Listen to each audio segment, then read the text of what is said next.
What is up, DMV basketball fans? Welcome into another Believe in DMV Hoops. I'm Matt Moderno. I'm joined here today by GW's, I would say, star guard because you're having a great season so far, Gerald Drumgoole Jr. Gerald, how are you, man? Man, I'm doing good. It's a blessing to be here. How are you?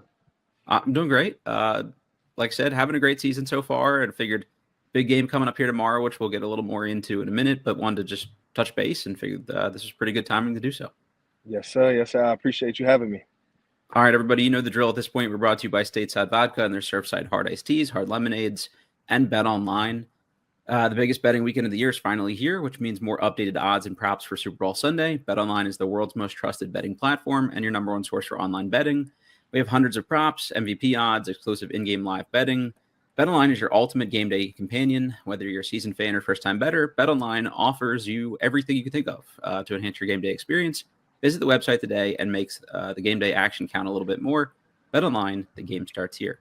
All right, so Gerald, you're averaging a little over 13 points this year, about 3.5 rebounds, a little over assist and a half a game. Just kind of doing a little bit of everything for GW here. I guess just for you, how's the season been so far? The season's been great for me so far. It's obviously been a lot of ups and downs. Not everyone's season. You don't get to in the season undefeated. So you got times in there and things where you got to work things out with your teammates and your coaches, and you just got to figure it out. At the end of the day, the season's it's a process, and it's ultimately a test to who you are as a person, as a teammate, and just as a student of the game. It's never going to be perfect. It's not easy, but we're hanging in there. I think we have a great chance of winning the A10 this year. So we just got to keep sticking to it day in and day out.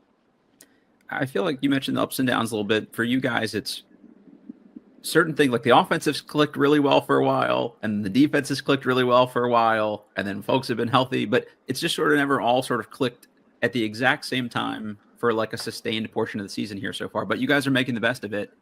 I guess Right. what's that process like of just trying to like get everything in sync and get everybody, reintegrated to the lineup here and all that kind of stuff? It's obviously a pretty difficult process because we haven't been able to follow through with everything that we have at one time, for a long period of the season. But just being in it, knowing what everyone's capable of, knowing what our team is capable of, on the offensive end, being able to execute, and just on the defensive end, paying attention to our matchups, knowing who we're guarding, just being in the right spots at the right time. Our defense isn't just solely based on guarding a pick and roll. Our defense is all five guys, guarding the ball at one time. So just being able to have it click at the right time, I think will be the best thing for us. And once the A10 tournaments come, that March 8th through 12 slot, hopefully we can have everything clicking when it comes to offense, defense, and no injuries by then. So hopefully we can get all of those things. In this era of college basketball, there's a lot of turnover, and you guys have guys playing key roles that are new faces this year. So integrating those players all together into kind of one seamless approach to things, but also having guys missing for different stretches with injury, I think that just makes it even tougher. And some teams just take a little longer to fully like click together than others. And like we said, you guys have done that for really good stretches. It's just a couple games, not being able to get over the hump like late in games here and there. What's the thing Yeah. you guys need to do to be successful and kind of convert a couple of these like close games into more wins? I think with our team, I think what we need to do is, in order to really convert our wins, I think we need to just pay attention to detail. Okay. I think it's the little things with our team, because one thing about our team is our defense travels. Yep.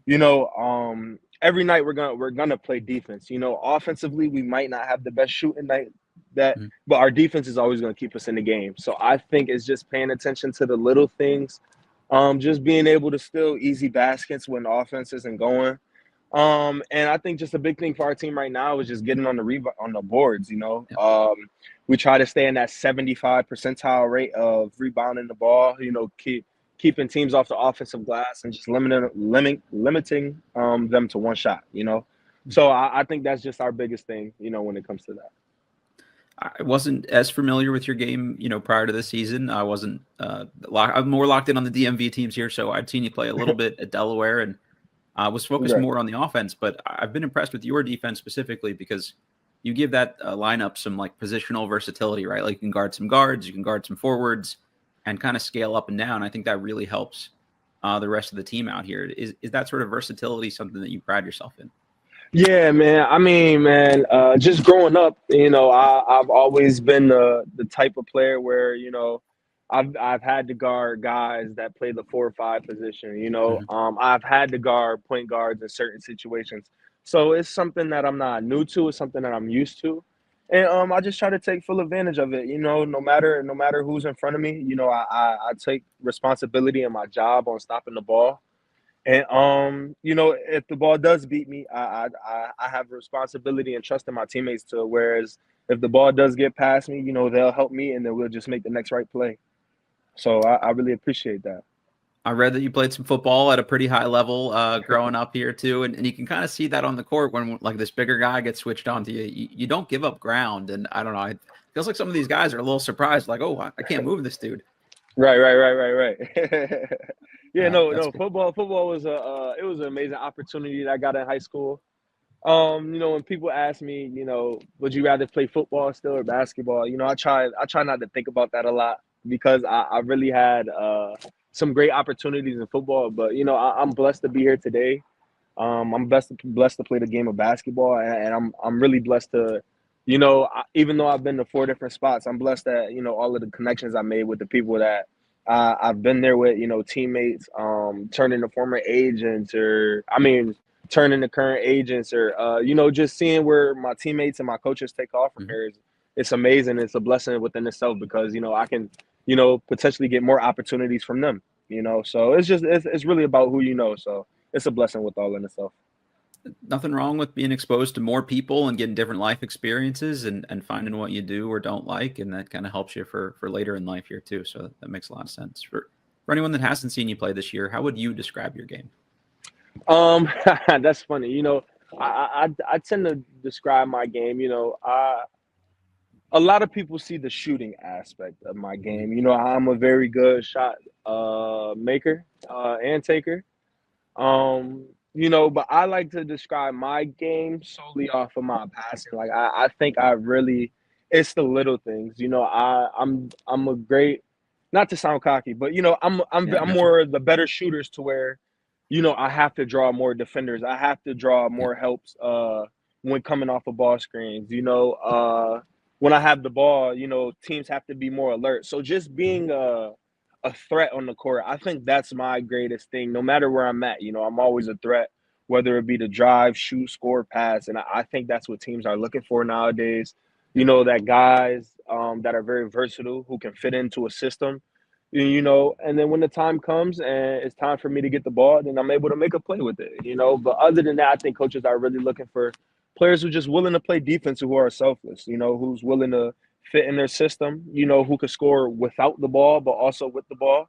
Mhm. And just having that growth mindset of, just every day you have a chance to get better. So Yeah.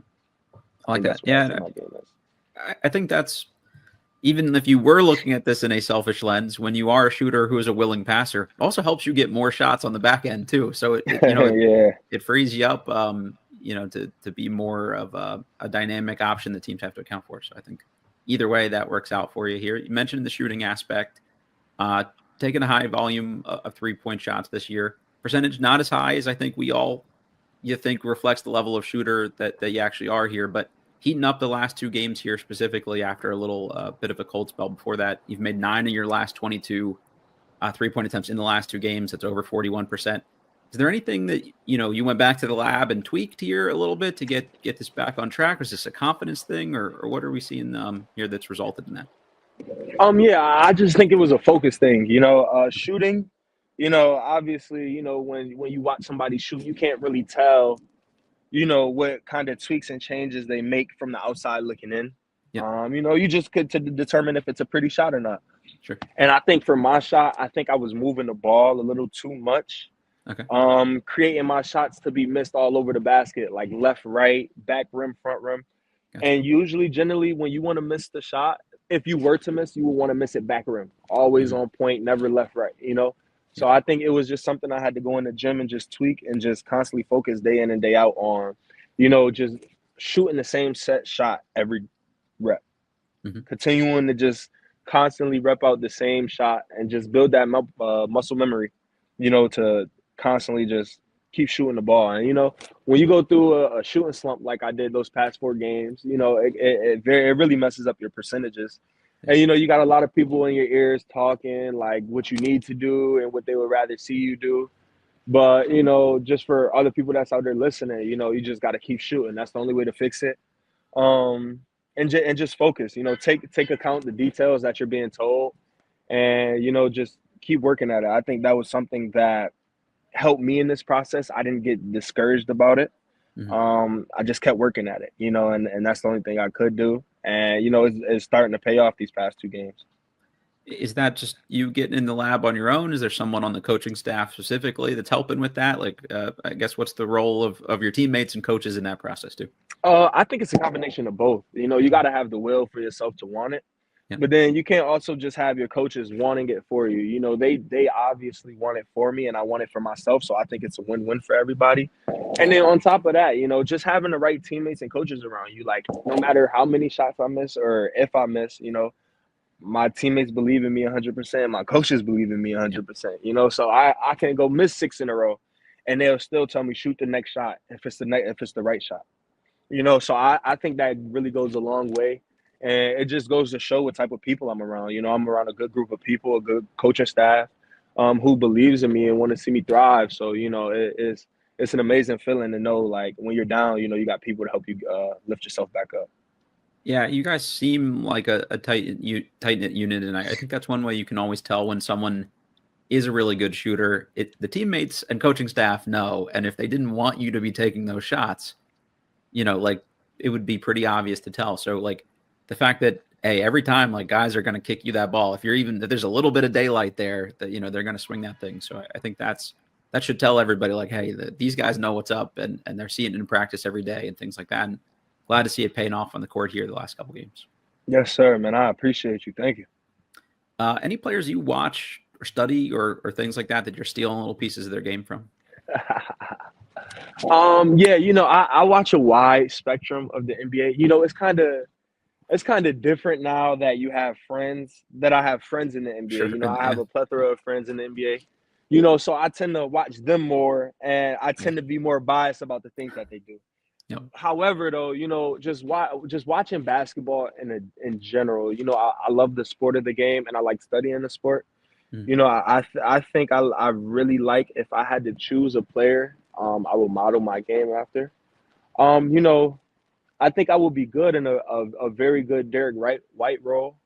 That's not my favorite player, but I could see myself, having that role, when it comes to the next level and things like that. Luke Kennard, just guys that know how to fit in and play their spot, being willing passers, playmakers. And you got to understand, at that next level, people, they don't come to see, they don't pay to see Gerald Drumgoole play. They come to see KD play. You know what I'm saying?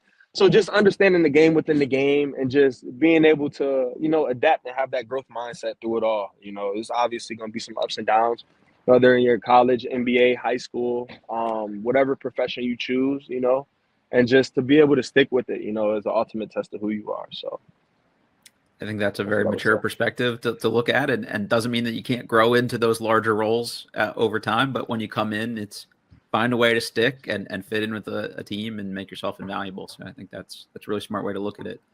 So yeah, I've been a couple stops here along the way. Was there a specific thing that you were looking for that GW kind of offered that others didn't? Was it something you want to look at to kind of take your game to the next level? I guess walk us through that decision of why GW. I think I chose GW because of the opportunity. I've been to a couple stops before, and I've had the blessings to see the highs and lows of college basketball. Mm-hmm. And I think number one thing that athletes need to learn is, like, it's not about the location or like being at a high major. It's about a team that wants you and who sees you in a role that you can thrive in. And I think Coach Caputo and the coaching staff offered me an opportunity that I feel like I couldn't pass down. And I think it was best for me, my basketball career, and best for my family. That's awesome. It seems like it's paying off so far with a good season for you so far. And I think you guys are right there where you want to be, within striking distance here as a team. In an earlier press conference this season, David Korn, who covers the team, pointed this out to me, that you'd mentioned that you'd had more access to gym time to get shots up and things like that at GW than a couple previous stops, maybe. Is there other, I don't know, things that GW offers that have kind of stood out to you, or something unique about the program? Yeah, man. One thing I can say about GW is it's a very friendly environment. I haven't been around not only a group of people, but a community where everyone embraces you. You could be different out here, and it's a blessing in itself. You meet people from different cultures every day. You meet a lot of people that you could just build connection with, that you just may never know who is who, and they could be out here living their best life, and you would never know until you get the chance to, obviously meet somebody and formally greet them and introduce yourself. But that's one thing I'd say about GW is, like, it's very diverse out here, and people are willing to get to know you. Obviously you're going to be seen playing at a Division I level, being on a basketball team. People are going to see you, but just taking that extra mile to go meet people is good, man. People out here are friendly. They love to talk, and once they get to know you, man, it's a great opportunity, That's awesome. Love to hear that. For you, we've talked about the on-court stuff, but just kind of following on that, like off the court, you have been a couple places. You've been at college basketball for a while. You kind of know the ropes at this point. We are bringing in some new pieces to the team here and things like that. You do have some younger teammates. Have you been able to take on some of that kind of leadership and like team building? Like, you seem like an outgoing guy. Is that gelling the team? Has that been something you've been trying to help with too?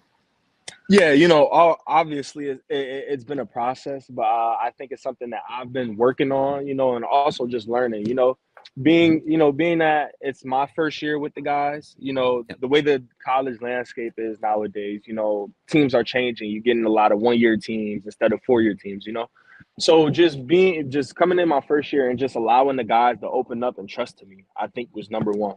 Being able to, you know, take criticism from them as well, so they can have the equal opportunity or understanding when I have criticism to give to them, or when I have something to say to them. And I think the biggest thing about leadership is just being vulnerable, allowing people to, I'm not saying talk to you in certain ways, but know when it comes from the heart, and know when they mean good by what they say, and just not taking it personal. So I think just embracing that leadership role, was a kind of role I kind of like fell into being older. But as I'm in that role, I'm just growing and learning the game of basketball, and just learning how to communicate with my teammates. I think that's first and foremost. Just learning how to communicate with people. Yeah, that's awesome. And it's harder to build trust in a short amount of time these days, but you do need that for a team, for everybody to kind of hold each other accountable. So it's glad to hear you guys are able to do that. You got some tough games coming up here on the A10 schedule, specifically tomorrow against Mason. They're leading the way here in the A10 right now. You guys had an absolute war of a game with them at their place a couple weeks ago.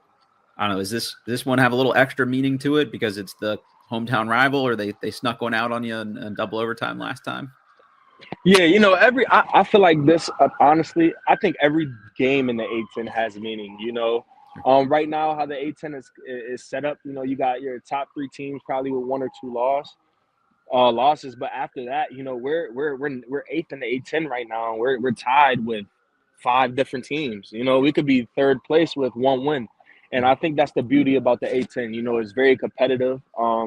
It's no nights off. Whether we play Mason tomorrow, VCU the next day, Richmond the day after, you still can't take a night off. You know It's a what I'm gauntlet. saying? So Yep. I think that's definitely like a blessing within the A10 itself. And obviously every game has meaning, but I think this game is just more special to us because we know we could have won the first game. Sure. And not only that, it's the battle of the Georges, things like that, school rivalries. So it's definitely going to be a packed game, and we're expecting to win this one because we definitely won. We should have won the last game, so we should come out, ready to play. How much does fan support in a game like this help? Man, I think fan support is everything. I'm not everyone's like this, but I'm the type player, the crowd gets me going. Like when Sure. I call myself like a crowd silencer, whether it's home or away. However, Love that. but you knock down a big shot, you hit a big shot, you got to get a big stop, and you got your fans there to support you and things like that. and just having the school spirit, it's a blessing in itself. You don't feel alone in the gym. You don't feel like it's practice. You get the actual atmosphere of college basketball. And I think that's the experience, a lot of kids dream about, the actual experience of college basketball and the support. So, fans' support is just important as us playing, just being there. And just, yeah, that's what I would say to that, though. Fan support is just as important as us playing. All right, you hear that, GW fans? If you haven't bought your ticket yet for tomorrow's game, go out and do that. Support these guys. They need it, and it's going to be a great game. I will be in the building for this one, so I'm looking forward to some good basketball here again. Gerald, we've had Darren on the show here. We've had Jacoy on the show here before. Who's the next member of the team we should have on the podcast? That's a good question. I think Trey Autry would be a great candidate, or Sean Hansen. I think you could learn a lot from Sean, being that he's a grad student. He's also seen it, even though it was at one stop. However, Sean gives good insight. He has a very high IQ when it comes to the game of basketball. So I think it's a lot of things out there that, no matter who's watching or listening, that they can learn from, when it comes to Sean and things like that. So. Love that. Those are great answers. And Trey's a local guy here too, so we get the double DMV bonus with him having him on the show here. Yes, any sir. Social media accounts that people can follow? Oh yeah, if you want to follow me on Twitter, G_Drumgoole24. If you want to follow me on Instagram, Gerald.Drumgoole, you can go click that. I don't really be on TikTok. I'm sorry, guys. Me either. Not really Snapchat like that. But other than that, if you guys want to go follow that account, keep supporting me, man, I highly appreciate it. And thank you. Awesome. Gerald, thank you for doing this. Have a great game tomorrow. Looking forward to following the rest of the season here for you and where you go beyond this. Yes, sir. I appreciate you, and I'll see you in attendance. All right. Sounds great. All right, everybody. If you're listening to this on YouTube, you know the drill. Click that like button for us and rate, review, subscribe. That's always important. We're brought to you by betonline.ag.